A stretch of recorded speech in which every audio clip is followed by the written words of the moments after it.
MK Podquest. Where do you keep getting so many of those? Gas stations mostly. Actually, exclusively gas stations. I do very little shopping at actual stores. Right. So I have multiple questions. Okay. So question one. Yeah.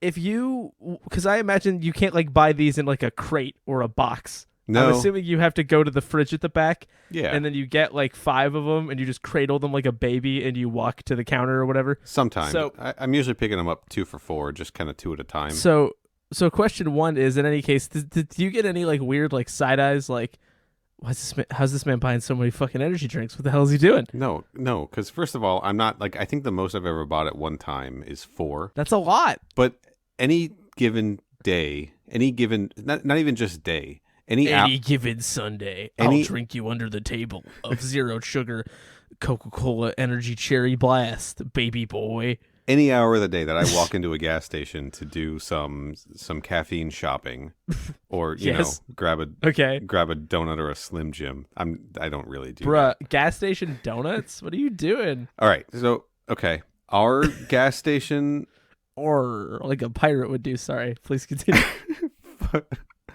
No, they'll have like a Dunkin' Donuts built into the gas station. So. Okay, well that's not going in. You're going into a Dunkin' Donuts at that point. Like we have a. I'm sure it won't be a surprise to hear that up here we have like Tim Hortons inside of a gas station. Yeah. It's that kind of a deal. But I'm not or a walking Starbucks instead of a bookstore. Sure, that's but it's not really a Starbucks. It's a bookstore cafe that serves Starbucks coffee. There is a distinction. No. But at Target, it's a real Starbucks. What if I told you that inside of our bookstores you got a whole ass Starbucks? No, we have that too. Like, but okay. No, but what if I told you it happens to be attached to a bookstore? It does not feel like a cafe at a bookstore. No, I know what you're describing because that's how Targets are here. No, I've been in a Target. I know what Target is. But have you been in a super Target? The fuck is a super? Okay, originally I was going to talk to you about energy drinks. I'm a lot more curious about super Target. All right, we got to circle back at some point because I do have a story to tell. But we have a location, a Target location here. You know, like a Walmart, you have like a Walmart and then you have a Walmart Supercenter that's just like a larger version of a Walmart. I'll tell you right now, any Walmart I've ever seen has been a Walmart Supercenter. Okay. I don't know what a small Walmart would look like. Well, it's still pretty fucking big, but it's not as big as a Walmart Supercenter. So you have your standard Target, right? Which is a pretty big store, but then you have your Super Target, which is an even larger store. Can't believe they called it fucking Super Target. They just fucking went for it, man. But our Super Target has a Starbucks in it with a sitting area. It's a Starbucks. It's a fucking Starbucks that is also just in the Target. I want to ask a clarifying question. It's the Yes. most important question I could possibly ask. Okay. I've been inside of a Target with a Starbucks. I don't know how to compare it size-wise because I don't know if they rolled out Super Targets in Canada or what the deal was with that or anything. But you will get a part of the store that's got a big Starbucks marquee, and it's like cut out of the store, and it's sort of a Starbucks, but not like there is a tangible vibe distinction between the in Target Starbucks and a brick and mortar Starbucks. Agree? Agree. Yeah. Okay. So what I'm attempting to articulate, and if we got like photo evidence, they may well be the same thing, is that inside like Chapters bookstores, you get basically a full Starbucks restaurant if you took out one of the walls and that led to a bookstore. Okay, so that is an like it's accurate, got a different entrance.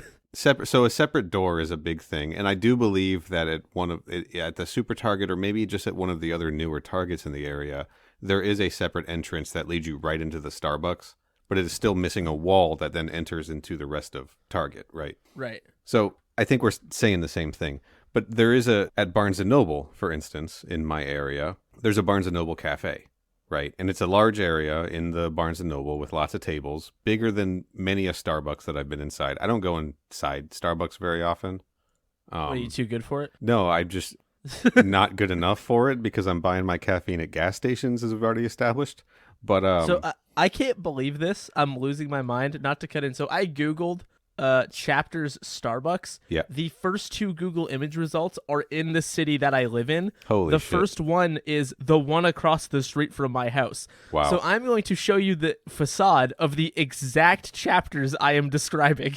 Okay, yeah, no, this resembles many a Target. They have a separate Starbucks sign on the outside, and I do think that they have a separate entrance. So my local Barnes & Noble cafe is a Barnes & Noble cafe, and they do serve Starbucks products, but they are not a Starbucks. Like, you can't walk into the Barnes & Noble cafe and use a Starbucks gift card, for instance. What? That doesn't... Because they're an independent cafe, or they're a cafe associated with Barnes & Noble, and they're buying the coffee and the stuff they use from their drinks from Starbucks. That's not like a Starbucks location.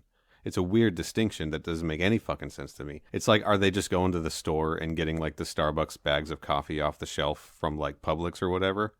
That's what it sounds like. It sounds like the equivalent of walking into a gas station, to bring it all the way back around, and going to the fridge and saying, I don't want a 0 sugar, all Coke, all the time, cherry blast, big boy drink, gulp. I want a little glass fuck. Keep all of this in. It sounds horrendous. Okay. I want a little glass bottle Starbucks Frappuccino thing, is what I was trying to say. Is it just like they just sell that? Like, no, they still make drinks, but then it's just Starbucks. But it's like, it's the Barnes & Noble cafe serving Starbucks coffee. That's a Starbucks. They're being semantic cowards. They are. It's some kind of legal shit, probably. They can't just call it a fucking Starbucks, right? But anyway, let's talk about gas stations some more, because man, I will be honest here. It's the Coke Energies are getting scarce at the gas stations around where I live, probably because I've you fucking bought cleaned them out. But yesterday, we're going to date the recording of this podcast. Yesterday, before we hopped on the YouTube live thing with Danny, yeah, I swung by the Speedway gas station just to get a cherry, 0 sugar cherry Coca-Cola energy drink to open for the show. On the show. Because I was like, I have one gimmick. I might as well bring it. And guy was walking into the gas station in front of me, holds the door open for me, wearing a mask, which is great. I was instantly going to ask, because you live in where you live. Real hit or miss area around here. I was wearing mine. He was wearing his. I follow him back. I walk past him. We're both, looking for energy drinks. I think he went for the Monster. I dug for the Coke 0 sugars. I get behind him in line. The entire time, he's got a snake, a live snake, wrapped around his arm. What? Hold on, Corey. I'm going to send you the picture. What? What the fuck? Now, it's so important that you tell me if this is a normal thing that you have happen, because this is not a normal thing. I think in some social circles and circles of people, particularly in Florida, this is probably a normal occurrence. Oh, bro! Wait, did he let you take that? It looks like he's posing. He did. I asked him. I didn't want to try to sneak a shot. I got consent. One time I did sneak a shot of a guy who had a Papa Smurf tattoo on the back of his leg. But this is a whole different fucking ballgame. But he's just got a snake chilling wrapped around his arm. And I asked him to take the picture because I was like, if I'm going to show this to people and talk about this potentially on the YouTube live stream or on the podcast, like I don't want to be. Is it fucked up that I instantly got slightly more distracted by trying to figure out what kind of special edition M&Ms those are? I think that they're just packages that have like fun messages for people. Hold on, let me zoom in here. I just looked it up. Congrats. Congrats. They have like congratulations messages on them. I'm the first person in the world to not recognize the word congrats. In your defense, it is upside down, so it's okay. Motherfucker just said congrats. That's all right. I said canal yesterday. Bro. Anyway. So I get up to the register and the guy's like, he's talking to the cashier. The cashier dude was noticeably like appalled. I'm not sure this is allowed in the store or not, but I'm just going to play it cool. Because it was real low key, right? Just a snake around this guy's arm. As low key as that could be, I suppose. I mean, this snake doesn't look like threatening or anything. It looks like I wouldn't, if I saw this snake, I wouldn't go near him or anything, but like, whatever. I was not like, I saw it immediately and I was just kind of like, oh, okay, yeah, snake, Florida, weird shit, right? But The cashier asked how old the snake was, and the guy says it's 18 years old. Huh. Is that unusual? So the cigarettes he was buying were for the snake, clearly. So I asked the guy, I was like, hey, man, can I snap a picture of that real quick? I want to show people this. And he's like, yeah, no problem. He held his arm out. I took the picture. I didn't get his face in it on purpose because I don't want to, Because he had a snake for a face. in case we decide to share this on Twitter. And he's like, yeah, go ahead.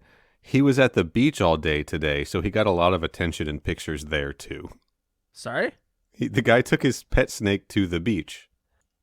Power to this guy. Shout out to this man. I was like, this motherfucker wearing his mask, so we know he's cool, right? Yeah, so we know he doesn't fucking suck because Probably drives a Jeep. Probably the only person who drives a Jeep that I would want to have a conversation with. I should probably cut that out. why? I didn't respond because I didn't know there was any kind of like Jeep prejudice that existed or anything. So One day I was driving on the road behind a guy in a Jeep, top down, doors off, no seatbelt. That's the Jeep culture thing. Foot hanging out the side of your door, flip flop on. And he was just blasting Hoobastank. Okay. And this was like 2 years ago. Are you saying that to illustrate that like Hoobastank wasn't a big deal anymore? Yeah, 2 years ago, a guy driving around in a Jeep blasting Hoobastank. And not like the song was on the radio, like listening to the album, the first album. And I can't prove it, but my only thought was like, this must be one of the guys from Hoobastank driving this Jeep right now. Oh, it's Mr. Hoobastank. Sorry, I got distracted by this picture one more time. In the background of that cash register, are those just... I can't tell what they're selling. It says best brands, low prices. It sort of looked... I thought it was like candy maybe at first, but it looks like it's like sticks, and I thought like... I'm trying to figure out what that is. Oh, those are blunts. Really? Yeah, those are like your just owls. Out? Well, because they're full of tobacco, Corey. That's even weirder. When someone smokes a blunt, they take all the tobacco out and stuff it with marijuana. No, I understand that, but like, so here in Canada, if you go into a gas station, the behind the cashier, everything is completely covered. Oh no, like, not in Florida. If it's cigarettes or anything like that, and then you have to ask for the thing you want, and then they have to go like I don't know if it's locked all the time, but like they have to go open it and like identify the thing you want and then give it to you and close it. Oh yeah, well this is Florida. It is just a bank of cigarettes, mini cigars, blunts, vape cartridges, all that shit, Skoal, everything, just all on full display. I mean, we got a lot of vapes. Just all on full display. No locked cartridge, like no locked doors or anything. The prospect of smoking a gas station vape makes me want to just disintegrate. Well, they're not made by the gas station, you understand. I mean, there's definitely some in there that I've seen like getting pushed at like your real seedy gas station. I'm like, that would kill you instantly, right? There can't be anything enjoyable about that. Sounds like we agree then. But like your blue or whatever, right? Or your Jewel, whatever the kids are doing. Or like, Vipe or whatever that is. Like that's not a gas station brand. They just sell it at gas station. That's no different than like buying your Marlboros or your Pall Mall Unfiltereds or your Lucky Strikes. You gotta talk about the one that's on the McLaren F1 car. You gotta buy those. Which one is that? Is that it's Vipe or whatever, like VYPE or like Veep. I don't know how to say it. They're advertising vapes on F1 cars?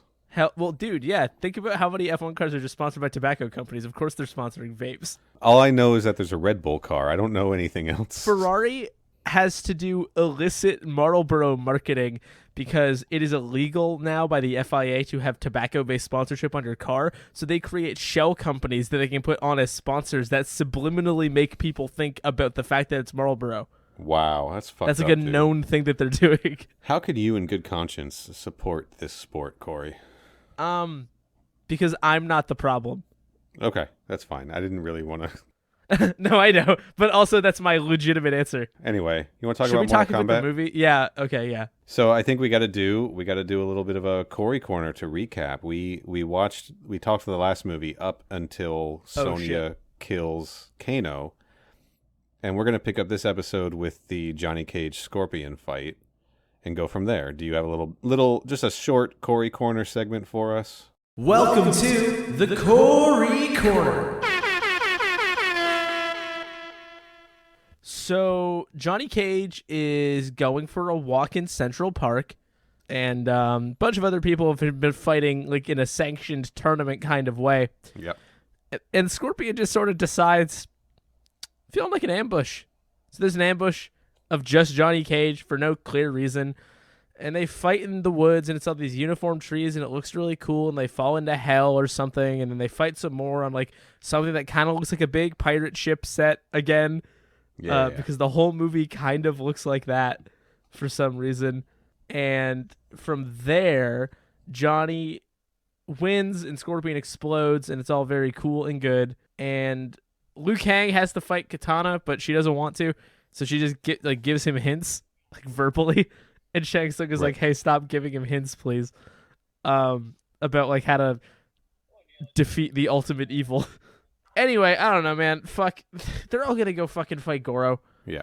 You know, whatever. They're gonna go fight Goro. Goro shows up and he fucking kicks the shit out of everybody, including our man Earthrealm. Yeah. He gets annihilated, and Goro kicks everybody's ass. And you know what's fucked up about this? I am looking directly at a plot synopsis, but I'm reading it, and none of it makes any sense to me at all.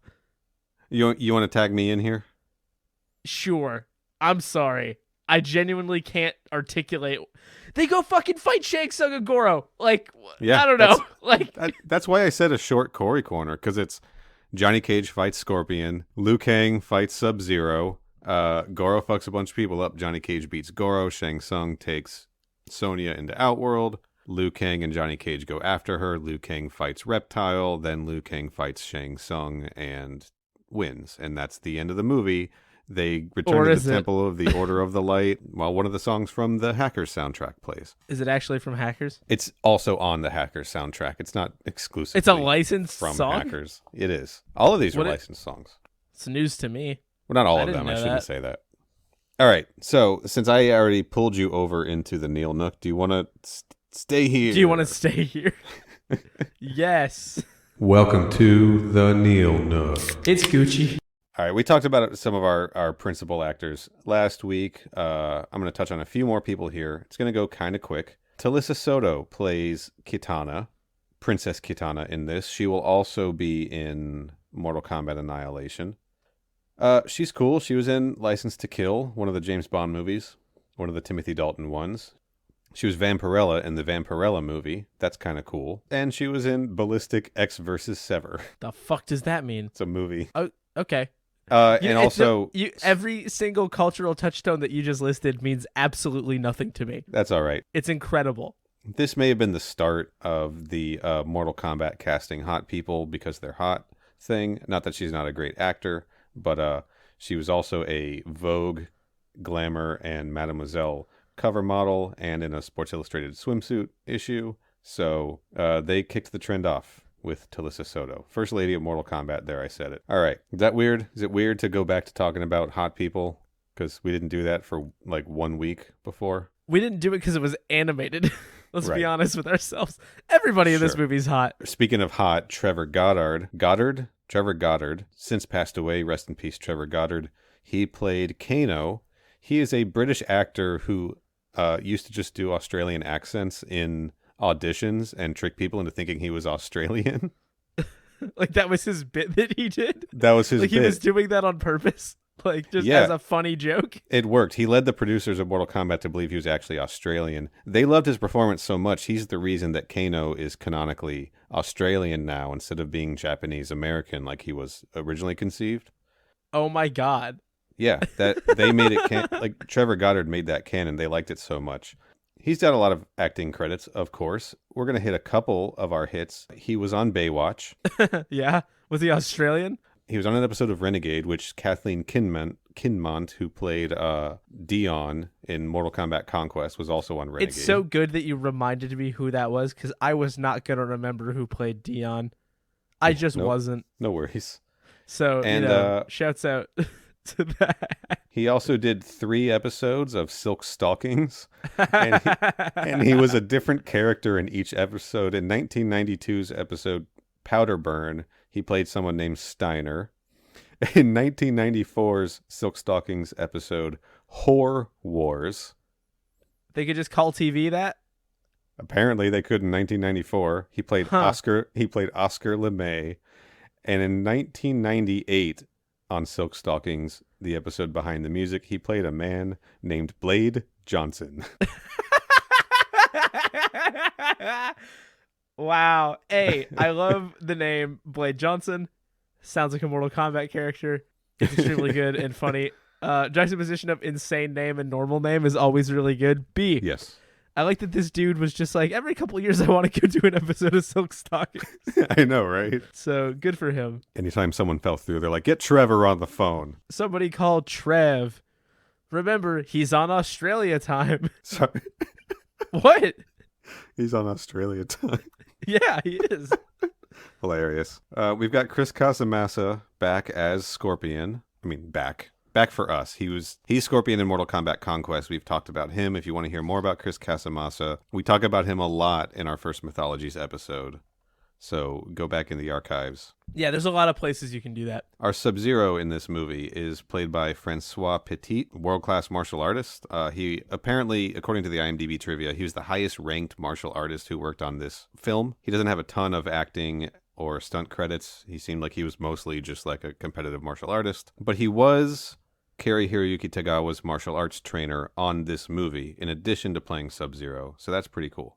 Okay, cool. Reptile in this movie, played by Keith Cook. And a computer. We will see Keith Cook again in Mortal Kombat Annihilation, where he plays Sub-Zero. He was also in the Andy Sedaris movie, Hard Ticket to Hawaii.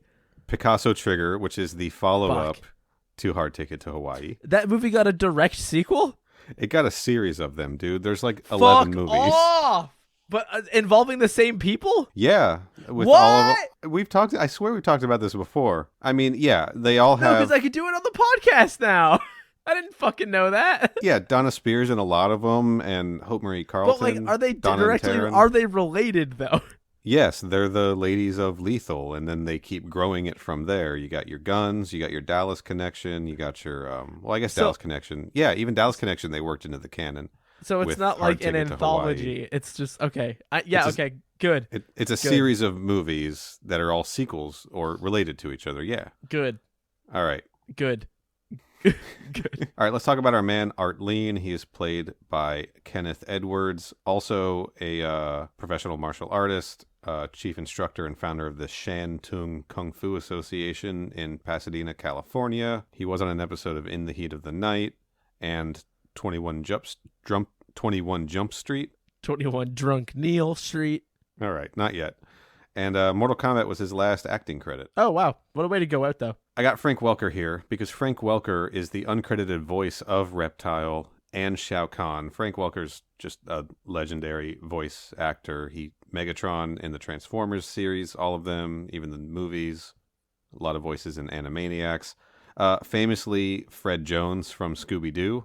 Okay. Yeah, he's just done a ton of voice acting. I'm not going to go through everything. Frank Welker. People, you know him, you love him. Much like us, you know them and love them. Yeah.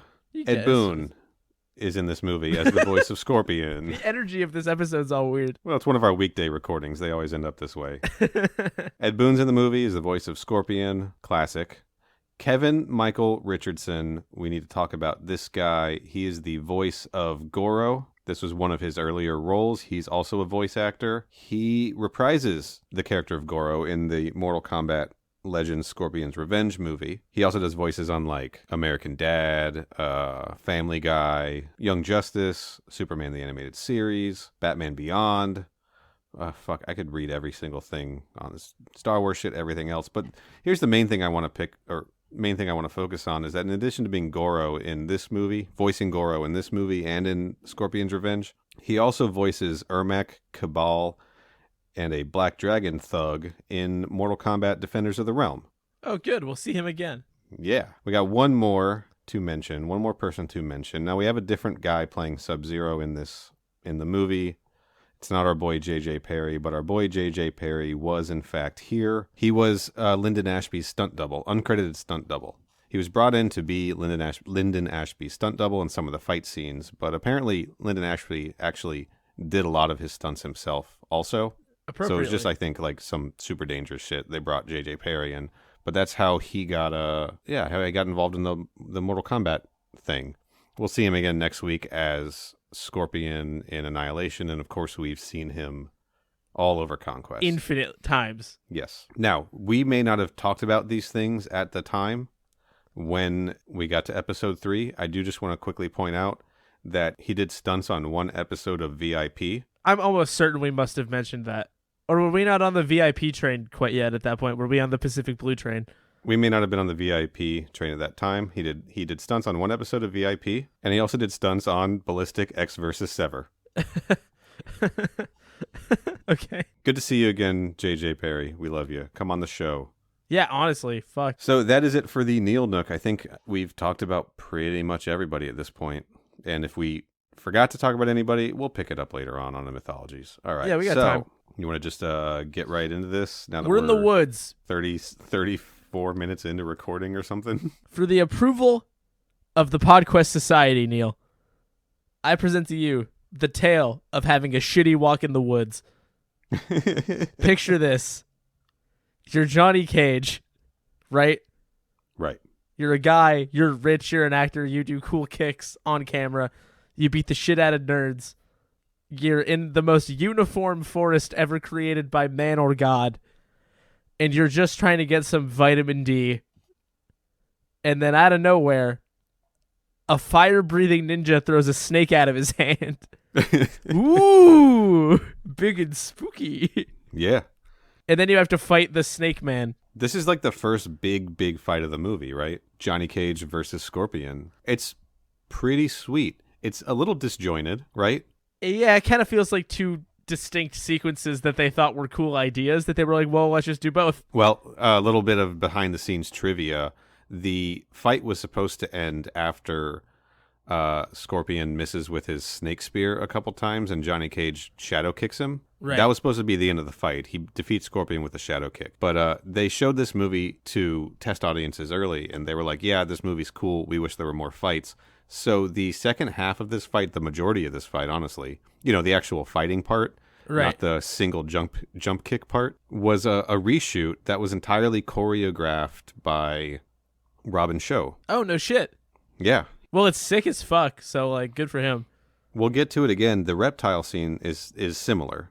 There wasn't actually a reptile fight or a human reptile man in the movie at all. That was another scene that they extended and added a fight to. That was, again, overseen by Robin Show. And that's why those two fights are, like, huge standouts in the movie. They employ, like, wire foo and stuff like that also. Much more elaborate than everything else. The movie did seem content with relative simplicity. Like, if you think back to the initial, like, Sub-Zero thing, where it's just, like, a man gets hit with some ice. Like, it was prepared to just be, I am loath to use the word casual about it, but you know what I mean. Yeah, and part of that is, this was Paul W.S. Anderson's first movie that he directed. Okay. And he didn't really know how to direct fight scenes. And apparently that's another instance where Robin Show stepped in and explained to him, like, you can't be filming these with wide shots because we're getting exhausted having to go through all the choreography all the time. We got to break these things up. And Robin Show helped him learn how to shoot the fight scenes and stuff like that. So some of, I think, what we're seeing is just a director inexperienced with filming fight choreography. Right. Sure. Yeah. But thank God Robin Show was there because I love this fight. It's really cool. It's a lot of people, it's their favorite fight in the movie. It's my second favorite. The reptile fight is my favorite. It's really cool how they found the set from the Goonies for this fight. Yeah. It's his hell pit from Conquest, right? Well, once they go through that portal, it's a more expensive hell pit. Yes. Yeah, he's done some remodeling since Conquest. He's expanded and he put an addition on. I keep forgetting that because I'm thinking about these in release order, but it's like in chronological order. No, you're right. He has improved his hell pit. It has not downgraded. Yeah. But one thing he has downgraded is his snake spears lost a lot of weight. It's not quite as girthy as it was in the Mortal Kombat Conquest. It's woefully ineffective. He's also gotten worse with it, He's old.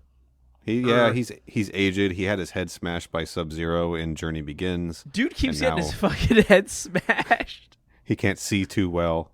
But the fight rules. And I love it once they get into the hell pit and it's so there's another little bit of trivia. I'm not going to dive into trivia stuff too much. Really, I just remembered I have a note here, sorry, that just says, "Get down here." And the fact that Scorpion just actually says that is one of the funniest things in the world. Ed Boon as Scorpion. Yeah, he just kicks his own loft down. To fuck up. Yeah, it's really his Johnny own Cage. fault. Yeah, like Anyway, trivia. Oh, yeah. Apparently in this scene, Lyndon Ashby was doing a lot of his own moves, and they padded his clothes and stuff so he could sort of take the hits better. But at some point, Chris Casamassa kicked him in between the pads and made him urinate blood. Whoa! That's in the IMDb trivia, so. Whoa! Wow! Yeah. Holy shit! That's not good. Yeah. I mean, unless he only did it once, in which case it's fine, I guess. When we inevitably talk to Chris Casamassa, We have to ask him. we'll ask him about that. Is that his secret technique where he's like, "Don't step to me. I can make you piss blood." Yeah, man, I love this fight. It's really cool. So the way it finally ends, right, is Scorpion pulling off his face to reveal his skull head and trying to do his toasty fatality. But Johnny's got a shield that was left down there Conveniently placed shield. by some warrior he killed. Perhaps it's the same shield that killed the Baron in Conquest. Who knows? It's not. And he blocks the fire, and things got serrated edges, so he slices Scorpion with it and slices the top of his head off, and Scorpion just starts like bleeding lava and explodes. It's so fucking cool. It is hilarious. It First of all, rules. the skull looks hilarious. Second of all, the lava blood actually pretty fucking sick. And it's one of the funniest things I've ever seen that he explodes at the end. It's awesome. And you see his hand flying. Yeah, it's really, and I'm trying to if we want to talk about consistency, why do we think that there was a point in Scorpion's life where he wasn't using his skull face to breathe fire at people related to Mortal Kombat? Because we don't really see him do that like ever. That is the linchpin to explaining what we saw in Journey Begins, is that Sub-Zero did in fact kill Scorpion in Journey Begins, which is why he now has a skull head, and he's a Spectre now. Oh, you're saying this skull head is a very recent addition. It's a more recent addition. It happened after the events of Conquest, is what I'm saying. Yeah. Okay, sure. As depicted in Journey Begins. That's how I make the continuity line up. It's not forced at all. It's bulletproof. No, it's bulletproof. Don't at me. At Corey. Tell Corey. Sure. At Paul. Tell Paul about it. He'll get it to us. Email your local congressman or member of parliament. I don't know where you live. Figure it out. Senator, governor, premier, minister. I don't know. It's so hot in this room. Oh my God. I feel like I'm bleeding lava. Like I said, the summer temperatures, it's 22 degrees Celsius for the first time since winter started. So somebody do the math on what that is in Fahrenheit. And to make this a good listening experience for you, the listener, my window is closed and my fan is off. That is 72 degrees Fahrenheit. It's a blistering 72 degrees, though, because it was winter, Neil, for months. Okay. It was cold as fuck for months. You're just not used to it. Well, and also, spring doesn't get this hot. Like, spring is, like, cooler than this, typically. This is unusual. I got one last note here about the Scorpion fight, that when Johnny Cage first goes through the portal and ends up in Scorpion's clubhouse, there looks like a mummified body, like, laying on a sarcophagus or some shit, right? And my note says, maybe that's Perone from that one episode of Conquest. Sure, let's say it is. Who fucking cares anymore? All right, so brief fight between Liu Kang and Katana, right, on the beach in front of Shang Tsung, where Katana's not really wanting to fight Kung Lao, holy shit, not really wanting to fight Liu Kang. To be fair, I imagine she does not want to fight Kung Lao either. No, I don't think so. She got that out of the way in her younger years. Yes. When she would fight Kung Lao. So she's trying to give him advice for how to win his next match, and then, like, Shang Tsung catches on, and he's like, that's enough, and... It's not even catches on. It's pretty blatant. Like, I think he just was listening and paying attention. But she was speaking quietly, and he was far away, right? He's a sorcerer. It's true. He can look into their souls, right? Hey, I'm walking here. So much like the weather in Canada where you at, going from cold to hot, we're going to do the reverse and go from hot to cold. How do you like that? It's good. I want to say a few things about Katana while we transition here. Okay. You just ruined the transition, but go for it. No, it works. I'm getting there. Okay. We're going the same place. We're taking a scenic route. Tell me about Princess Katana. I don't want to give her short shrift. So, just because the movie does. That's a bizarre fight because of how slow it is. I know it's because she's giving him, like, cheat codes, but, like... Yeah. Hidden secrets to Mortal Kombat 3. Yeah. Contained within. But I wanted to compare Oh, geez, Louise. What's her first name? The actor? Talissa? Talissa Soto. I wanted to compare Talissa Soto and Audie England's vibes. I want to just double check here that I'm saying that right because Adani Meropis called me out for getting Renee Tennyson's name wrong. Right, and we don't need that to continue to happen. I'm gonna get a cold drink while you look that up because I'm fucking sweating in this room. Adani, I'm sorry I got Renee Tennyson's name wrong. You don't know what it'll mean when you have to try to cool down. When you have to beat the heat, there's only one thing you can do. Fuck yeah, dude, let's fucking get it. Was that a Pepsi? I can't hear your reaction at all. I don't have headphones on. Hang on. Okay. First, you interrupted me saying, hey, Adani and Renee Tennyson, I'm sorry I got your name wrong. That's extremely funny. Because I looked at it and I didn't see like a green ring, so I just started talking. What did you just crack open? A Pepsi? Yeah. Down one of those bad boys? I'm holding it. I'm literally holding it against my forehead. Damn, dude. Because it was in a fridge and it's hot in this room. Talissa, Talisa, Talissa Soto, Soto. All right, so. Do you want to compare vibe to Audie England or yes. to our first Katana, whose name I'm not pulling? I don't remember enough about First Katana off the top of my head. Okay. I think my impression is First Katana was closer to this. Yes, absolutely. And I want to make the distinguishing point then that Audie England's Katana feels distinct from this. Primarily, I'd say that the sticking point is much like every other character that we've had to compare directly to Conquest, the passage of time has a profound impact where everything feels a bit more suave and dignified, and any of the direct animosity sort of goes unstated or is done passively, and it's a bit less raucous. Like, this doesn't feel like rebellion. It feels like espionage.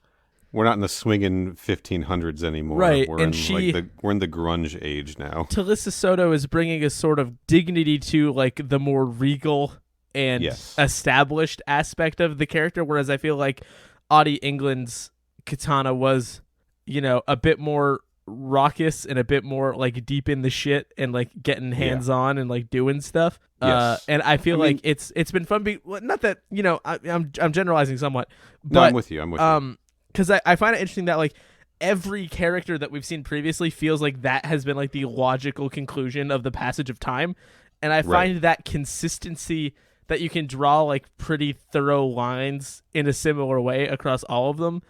I find that kind of compelling. So I think so too. I do think that because early on in Conquest, I'm sure they were still finding their vibe.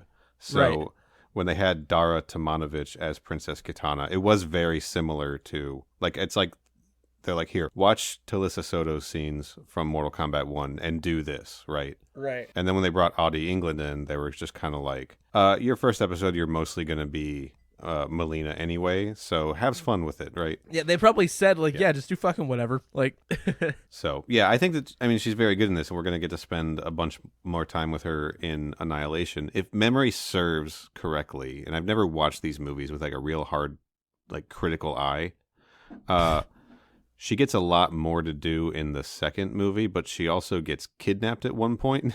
Yeah, this whole franchise seems to not really know what to do vis-a-vis women, basically at all.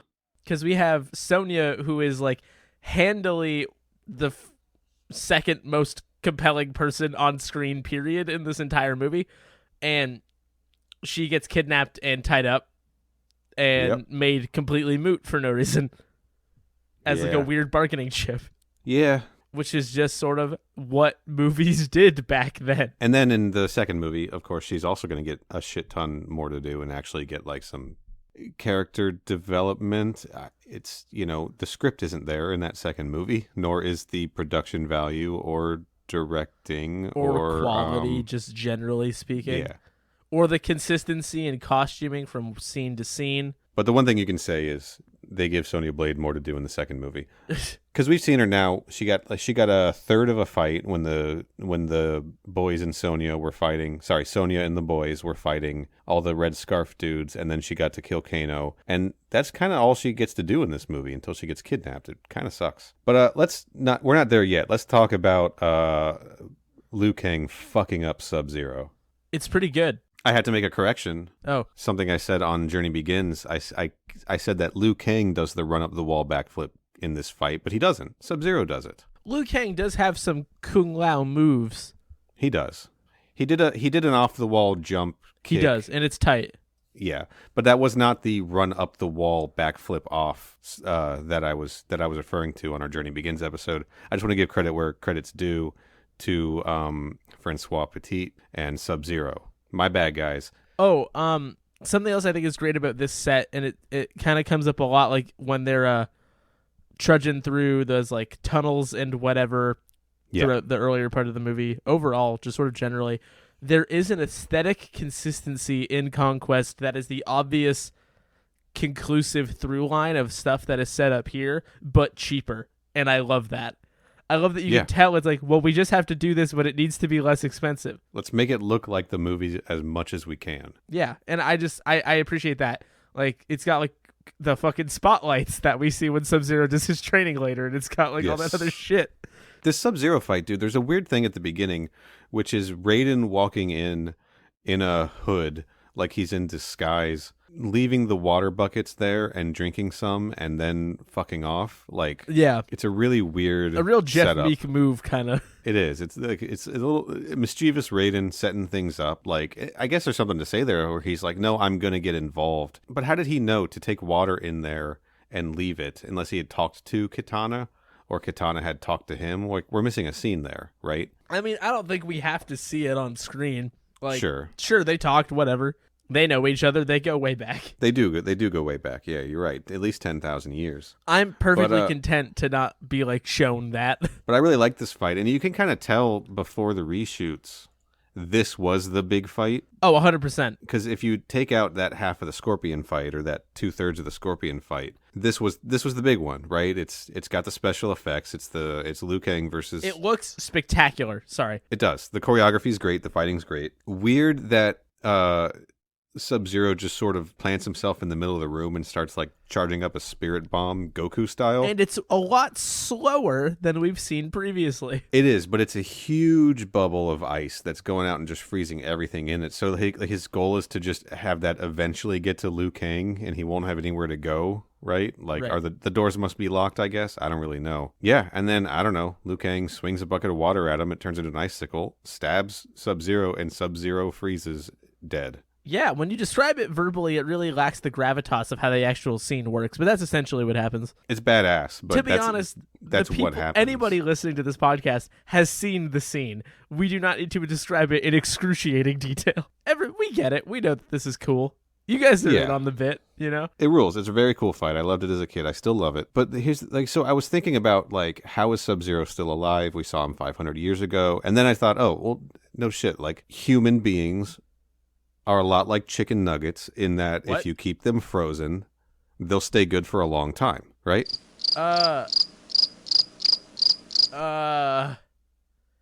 Is that so quick question. Just one. What? Yeah, go. What's up? What chicken nuggets you got? You get like a bag of Tyson chicken nuggets from the grocery store, you know, you keep it in the freezer. That's going to be good for a long time. Right. Okay. Yeah.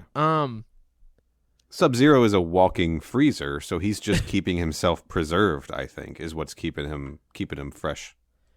I'm willing to accept that. I need no more justification than that. But then he just gets frozen solid and is dead, right? So I don't know. I love irony. It must have been the impalement that did it, right? I just wanted to say my human beings are like chicken nuggets thing. It's good. You should. It's good. We're getting up to the point where my notes let me down once again for a portion of the film, so I'm going to let you just kind of keep going. I will set up this next sequence with the notes that I have written. Immediately after the phrase, "Well, fuck, Sub-Zero is here." I have why wouldn't this happen? And then I have all caps, ha ha ha ha ha, replays the line. And then in lowercase it says, how did she know this fight would happen? And then it says a bunch of gibberish letters because I smashed my keyboard. Fucking what the fuck, ha ha ha ha. And I have no memory of what that is about. Good notes. Good attention to detail there. I will tell you, I can. Is it weird that I can decode that? No, I think that's spectacular. So So the replayed the line thing is because when that ice sphere is forming, he hears in his head what Katana said, which was Right, they go get the water. In your next battle, use the element which brings life, and he's like, "Oh, duh, water." Right? So that was the replay, and then it worked, and you lost your mind when he got impaled, clearly. Presumably. Okay. Best detective on the podcast right here. I know what the next one is about because I just dropped something. Nobody listened to that. Nobody pay attention to that. Because my next note says this indoor ring set is fucking tight ass.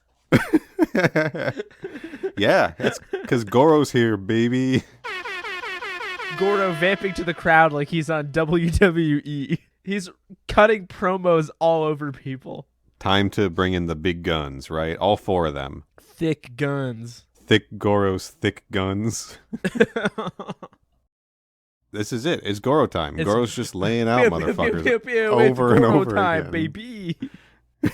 God, my levels are going catastrophic every time I do that. Yeah, so we're seeing Goro just like lay out nameless thug after nameless thug. We don't see, or nameless fighter after nameless fighter. I can't guarantee they're all thugs. And then certainly a chunk of them must be. And then we see Artleen going up against this guy. Artleen is back. The first time we've seen him since he sat at the lunch table with the cool kids during the banquet. And he's getting all warmed up and shit like that. And like the whole ring is surrounded by, I guess, mostly Outworld people. I don't think a lot of them are other fighters in the tournament because I don't feel like they would be there cheering on Goro. Right? Yeah, these are like the boys. Like these are like WWE fans. Yes. A lot of juggalos in the crowd, I'm sure. And he like sees Goro and he's like, "Oh fuck," right? So this is poor Artleen's big scene, and it's him just getting fucked up, just getting pummeled by Goro. The fact that they're all on the outside of the ring, not doing anything, just being like, "You can do it!" Like Johnny Cage is all like, "Yeah, that's it. Art, in and out. Get in, hit him, and get out." Right? Like, yeah, cheering him on, giving like, him like actual boxing tips. He loses. Of course, he loses. He's this movie's red shirt, right? Like he's in there so that they can kill somebody that's supposed to be a good guy that we kind of care about, except we haven't gotten to spend any fucking time with the guy. Except all we know is that Johnny has had a conversation or two with Artleen. Yeah, and they almost shared a meal together until all the Outworld Red Scarf dudes ruined dinner for everybody. And this is a lame-ass fatality in it. Yeah. Lame-ass. It is. Also, I have a note here that says there are some obvious discrepancies with our powered ninjas we'll have to deal with. Okay. Would love to know what I thought when I wrote that down. It might have been just the fact that Scorpion Spear wasn't as thick, right? Presumably. In any case, Goro's fatality sucks ass. Can we just one note? I don't want to take us all the way back, but we didn't mention that when Johnny Cage kills Scorpion, he drops his headshot, and that's like a reference to his friendship move. Yeah, why do you have Kombat that on 2. hand?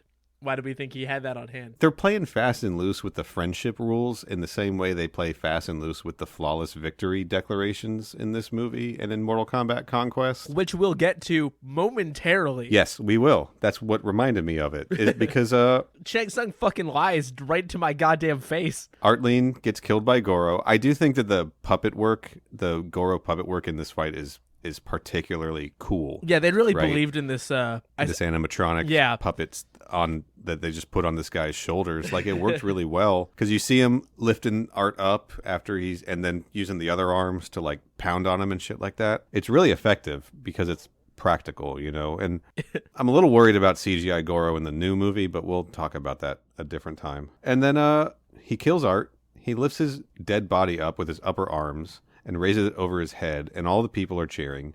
Very reminiscent of how we saw Mortal Kombat in Conquest, right? And then fucking Shang calls it a flawless victory, but again, fucking liar. Goro got hit a lot. Artleen, in and out, right? Definitely was punching him. Artleen he did a respectable job. He did.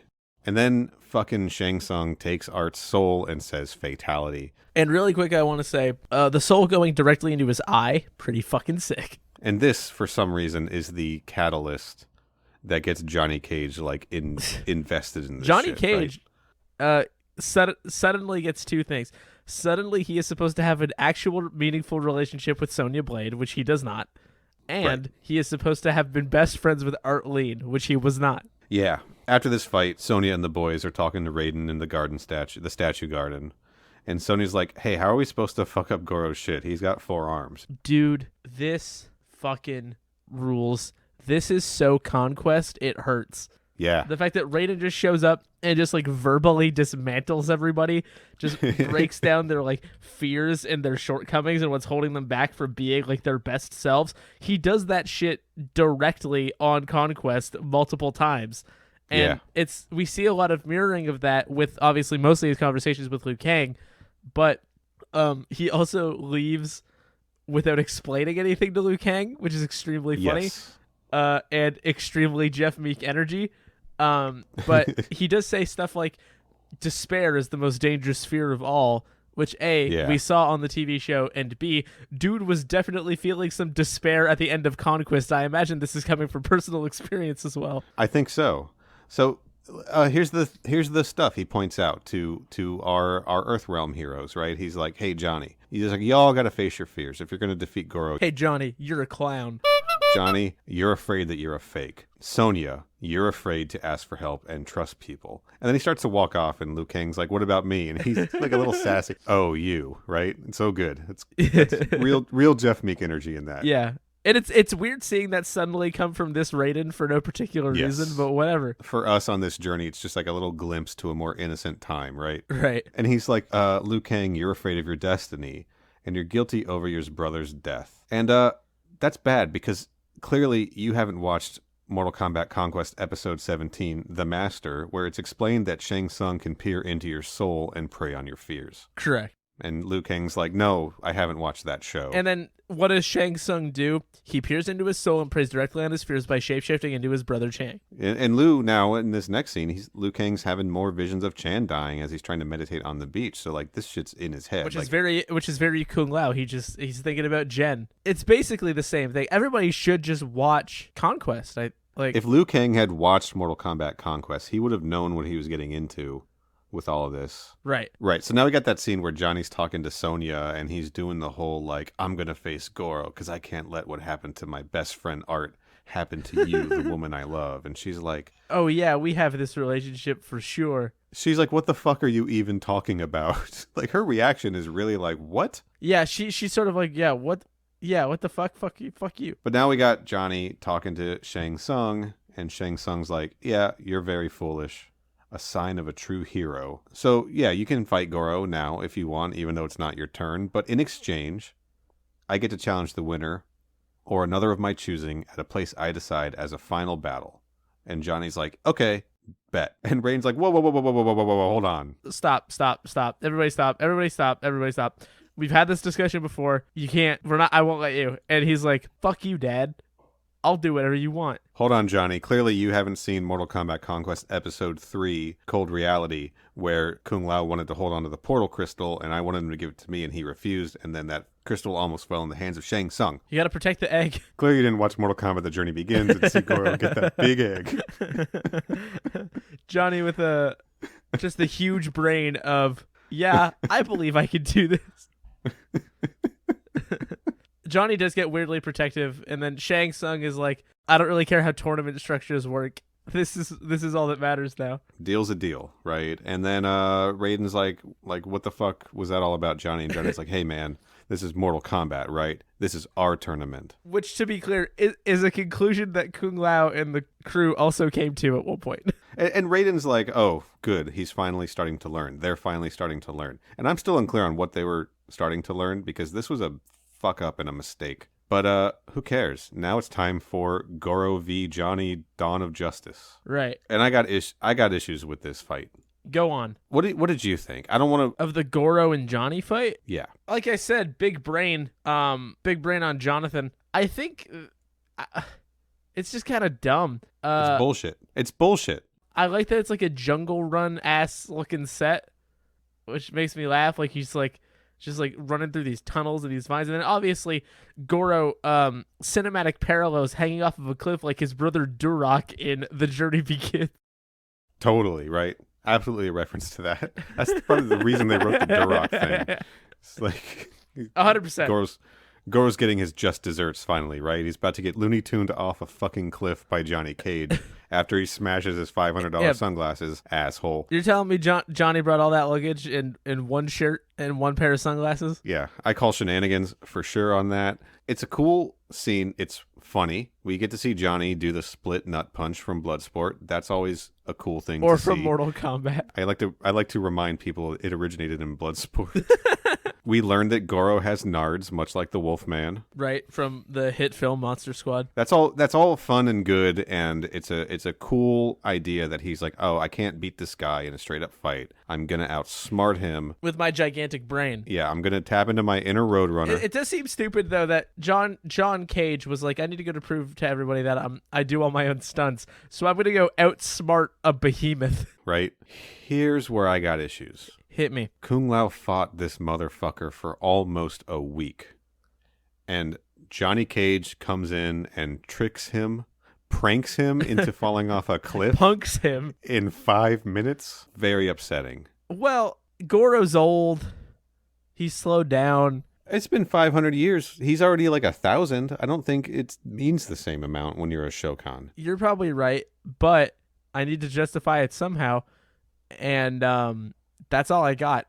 I think, yeah, man, it is kind of dumb, but it is also kind of funny. You think he just got cocky from winning so many tournaments, from like beating Kung Lao, just like made him feel like King Dick, and he wasn't taking these fights seriously anymore? I wouldn't be surprised. Dude like cleaned house on everybody else that looked like Johnny Cage. Sure. I imagine he had a degree of, frankly, earned confidence. It feels so goofy. I'm not even calling this like a slap in the face to Kung Lao, because Kung Lao fought that guy for 6 days. That's better than anybody else did. It's more of a slight on Goro that Goro got so easily like angered that he just sort of lumbered through a tunnel off a cliff, right? He's a big idiot, man. Sure. I'm fine with it. Interesting. There's no ring out rules in Mortal Kombat also, because Johnny left the field. You'd think that Shang Tsung would have been like, oh, disqualified. He left the ring or some shit like that, right? Now I get my prince and I get the victory or something. I don't know. There's something there, maybe. Nah, at that point, we're definitely we're in Virtua Fighter territory. I think we're just getting too inside baseball. Like, we're thinking about it too hard. I did like that Johnny Cage delivers the this is where you fall down scene that he did on the stuntman at the beginning of the movie. Right. That was a fun little treat. I just want to be clear. If I'm talking about this movie in a vacuum, I dig the scene. But if I'm talking about this movie in the context of all the hours spent with the great Kung Lao, I got a few issues with how it plays out. A little too goofy for the guy who killed the hero. Right. Yeah, I get it. I think you're fine though. That's all. Yeah. That's really it. Understandable. Get it out there. Let the people know. Tell them one time. This room is sucking the energy straight out of my body. Holy shit. I am in the nether realm. Gotta say, it's deeply misogynistic of Shang Tsung to assume that beating Sonya would be an easy win. 100%, right? So he's like... Last mistake you ever fucking made, by the way.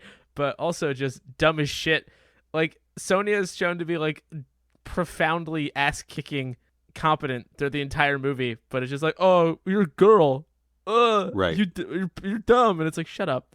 Fuck you. Yeah. Like, he's still bitter about that time all of Kriya's warriors kicked his ass in the Cobalt Mines. Yeah, you fucking dork.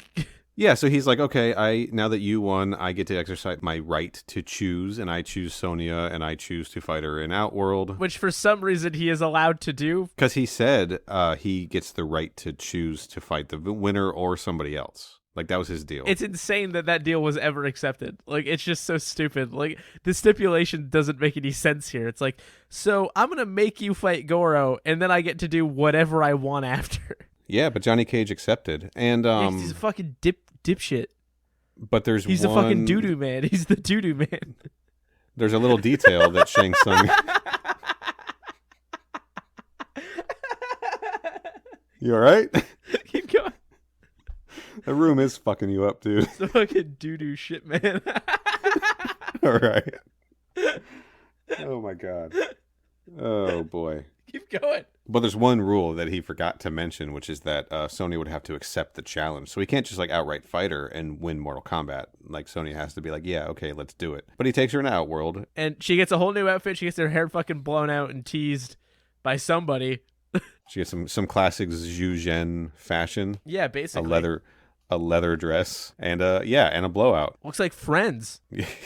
She gets the Rachel. Does it look like Friends? I think it looks like early Friends. Enough for me to make the joke and have the joke stay in the podcast? Yeah, and honestly, even if it didn't, I'd leave it in anyway.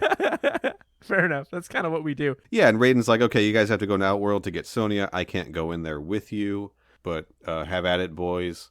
So they do. Johnny Cage and Liu Kang go into Outworld.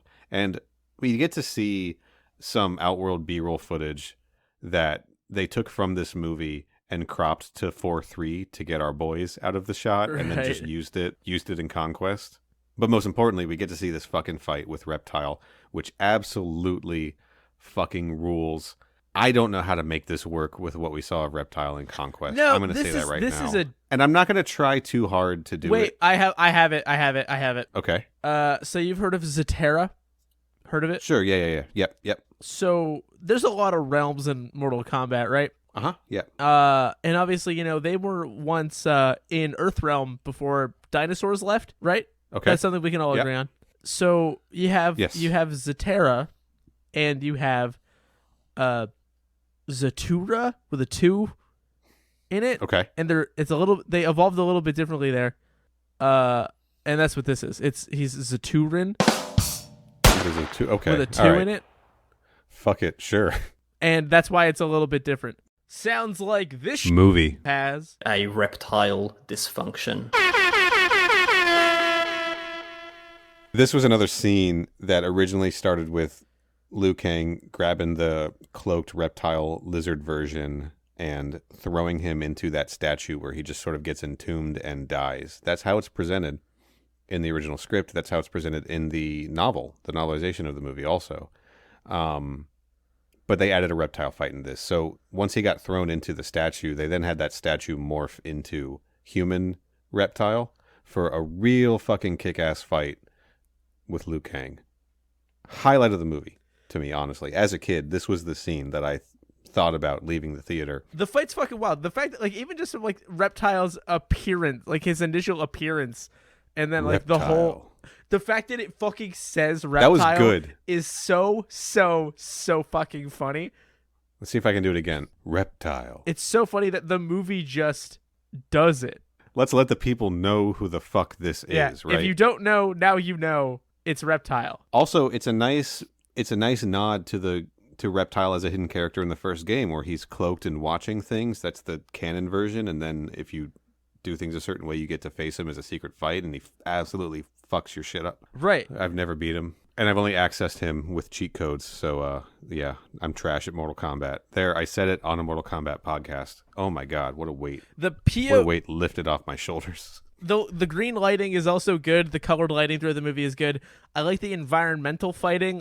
Again, it's something that Conquest, I think, did really well, using the environment to its advantage, because that's not really something the games do a ton of until new ones, so it looks pretty good. Right.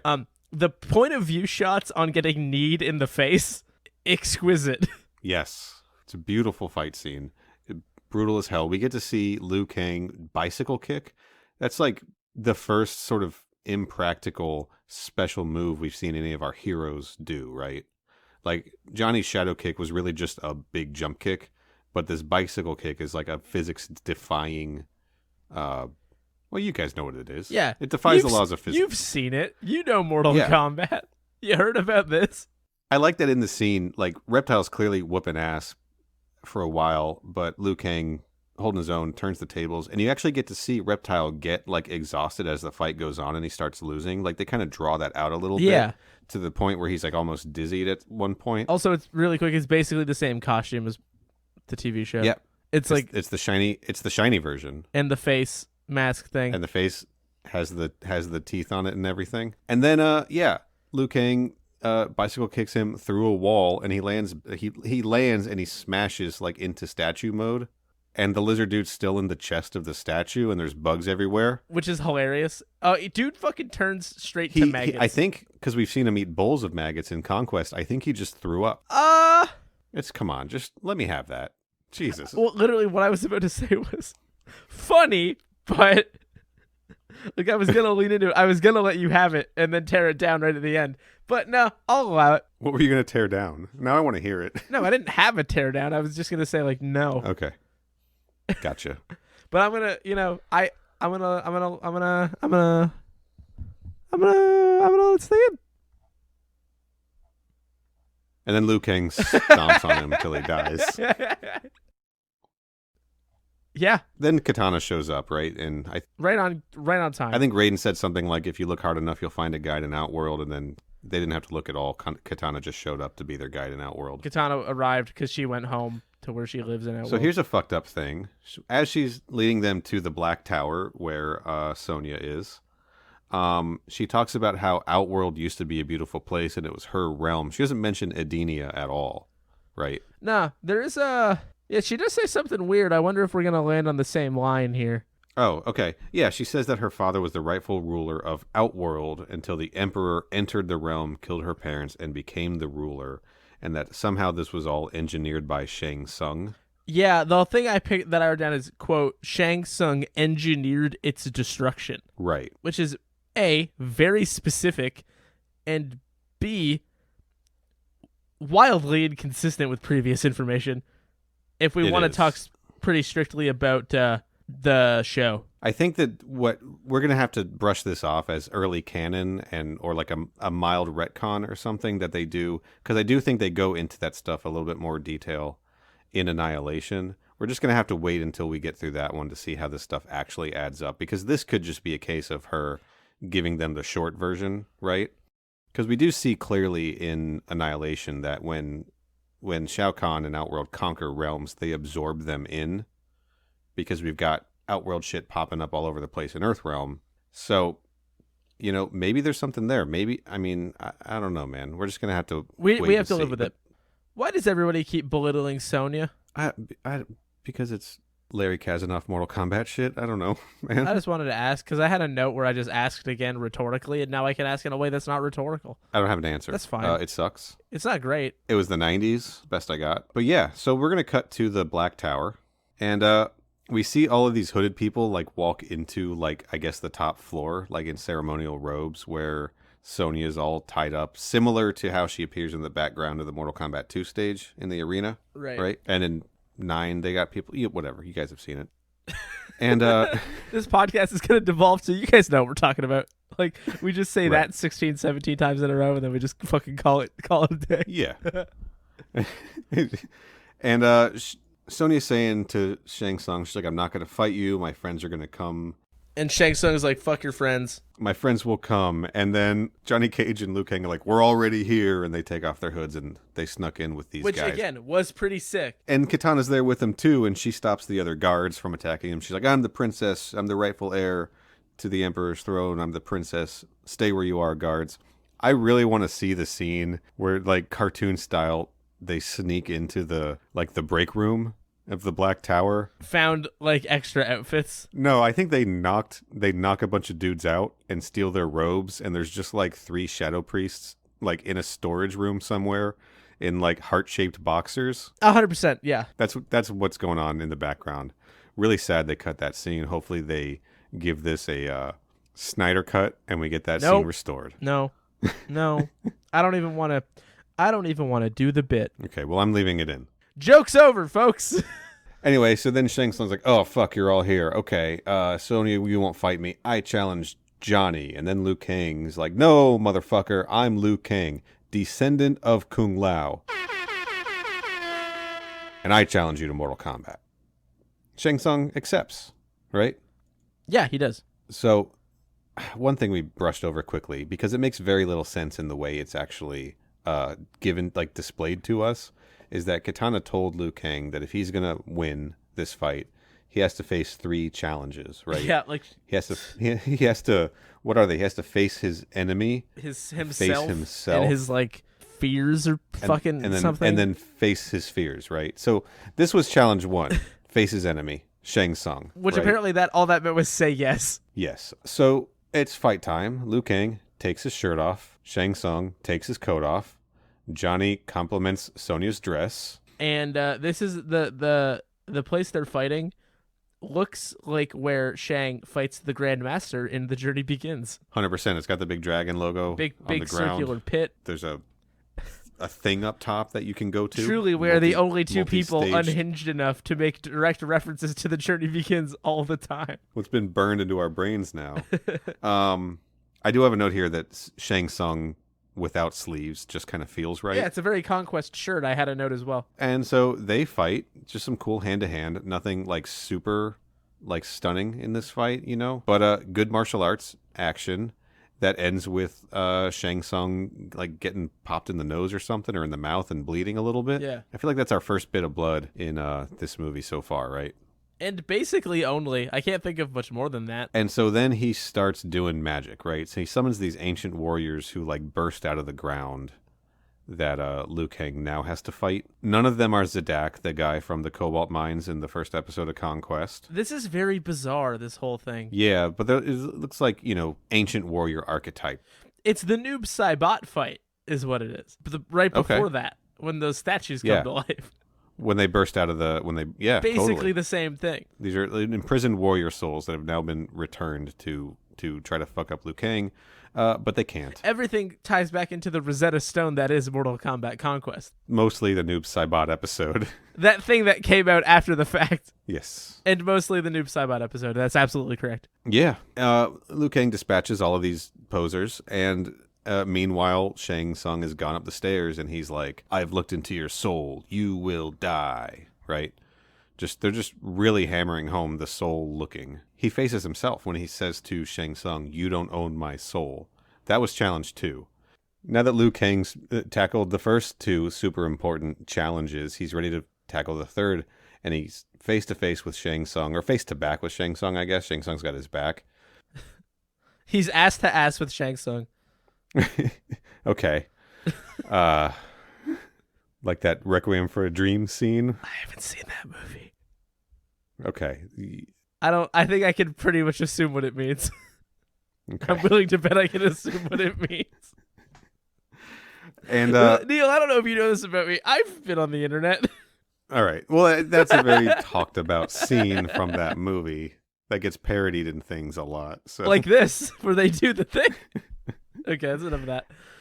And my note here says that Shang shapeshifts into Chen to try to prank Liu Kang.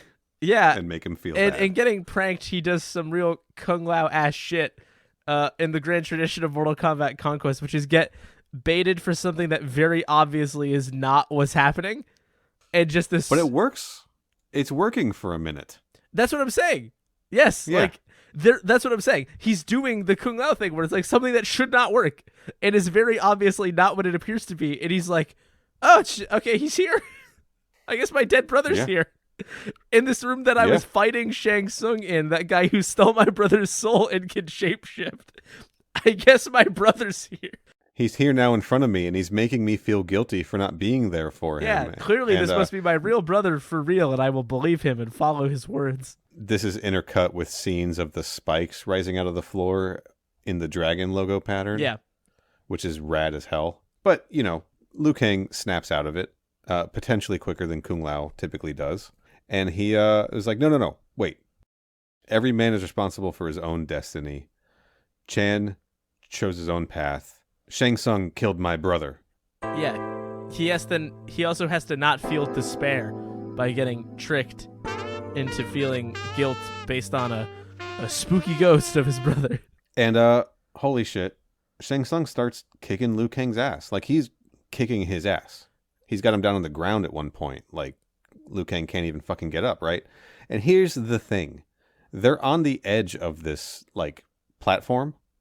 Liu Kang's on the ground, can't even get up. And instead of just doing the thing that the villain should always do, and he could have just easily rolled Liu Kang off that platform and onto the bed of spikes below, and the whole thing would have been over, and Shang Tsung would have won.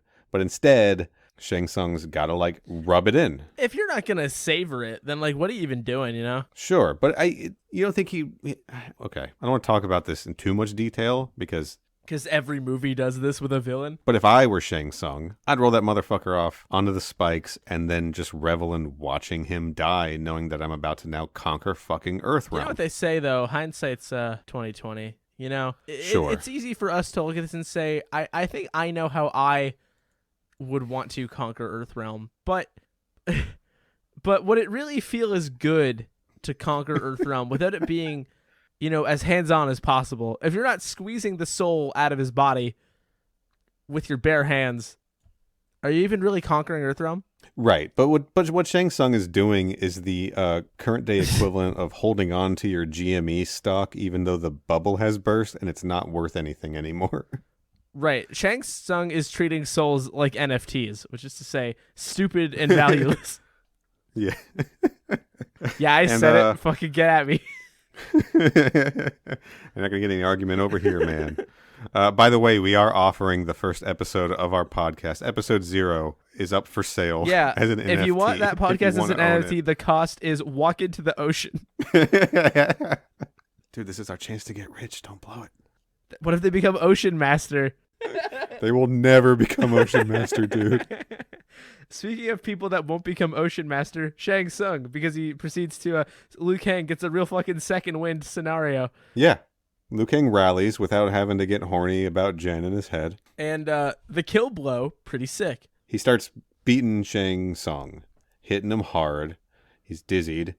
And he basically throws a fireball. It's not really a fireball, but it's like his fire hands, right? His fire fist that he's got his in the titular games. hot hands. Yeah. I don't know what that means. He puts his hot hands all over Shang and knocks him off the platform, and Shang Tsung falls and gets impaled on the bed of spikes like in the pit stage in Mortal Kombat 1, and it fucking rules. It is entirely bloodless. And it's also not that thing that he describes it as at the end, a flawless victory. Again. He also says that Shang Tsung doesn't have a fucking soul, which is pretty tight. And then all the souls get released from Shang Tsung, and he gets to face his brother's ghost. And his brother Which is very silly. Jen is like, I knew you would come. And this is when the song from Hackers is starting to swell in the background, right? I'm sorry, the emotional resonance moment as the song from Hackers? Yes. Huh. Bold choice. Halcyon and On by Orbital. It is Chantilly Lace by the Big Bopper. Yeah, it was it was that, totally. And everybody wins. And then we get some real fucking Jeff Meek ass Raiden at the end here. So something absolutely hilarious happens. A very 1995 closing song for this movie. The song was also in Mean Girls. Okay. Great. So I'm fast forwarding to the end because the movie's over. We're at the end. That's what I'm saying. Fast forwarding to right now.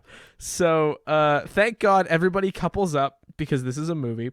So Johnny Cage and Sonya Blade are together now, sort of, and they have split off, and Liu Kang and Katana are standing with each other, which implies that they've coupled up because that's what cinema is. Meanwhile, Katana's like, I fucked your great-great-great-grandfather. How do you feel about that? And so did my clone sister. Yeah. And then we get some real sick Raiden, and they're like, whoa, I can't believe you guys did it. This is fucking awesome. Raiden, did you know we were going to win? He's like, I had no fucking idea. Like, yeah. I just believed, I guess. Humans, so unpredictable. Yeah, and then they all do that thing where they laugh and they jump in the air and it freeze frames. But first, holy shit. Shao Kahn just appears in the fucking sky.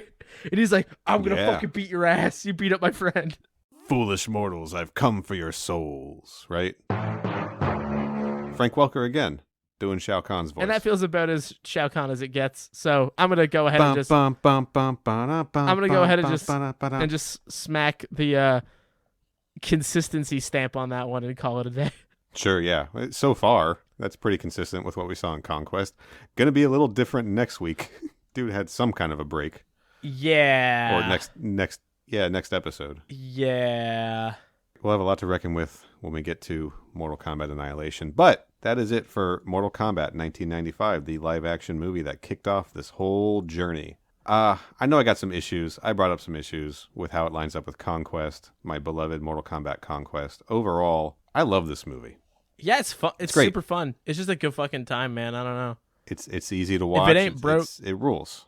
Heavy nostalgia, I'm sure, but like I know people who have watched it for the first time recently, and they're like, yeah, that was pretty fun. You know? I mean, you've only seen it a couple times, like twice. So like, yeah, I'm very much in the boat of like, I'm all about it. I'm here to have a good time, not a long time, and I have about 90 minutes, and I can watch the Mortal Kombat movie and have a good time. Hell yeah. Corey, we got one last bit of business to do. We forgot to do this last episode. Oh, Christ. But that's okay because it lines up with where we are at in this discussion now. So I propose to you that we do a rating scale where we rank everything on a scale of 6 to 8 discrete air horns, with 6 air horns being the worst and 8 air horns being the best. Right? Yeah, I feel like there's only one rating we could reasonably give this, though, because I personally think we haven't seen everything yet, so I don't want to give an 8 too early and then set the bar in a weird way and then have to do like a weird retcon switcheroo flip-de-floop.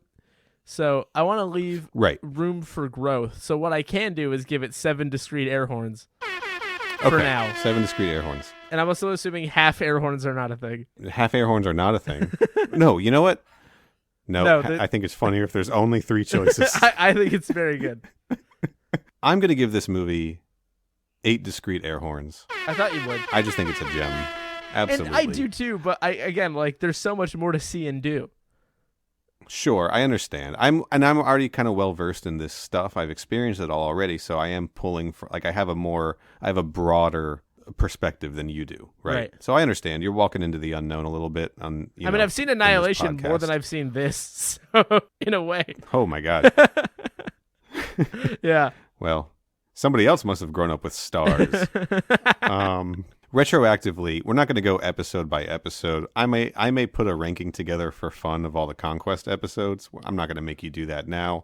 I think I'm giving Mortal Kombat Conquest as a whole. That's getting 8 discrete air horns. Obviously. You giving that an 8 too? 8 air horns. I figured that was a given for Conquest. What are we giving Journey Begins? Just so that we're all caught up on everything. Yeah, that's a low 6. That's a low 6 air horns.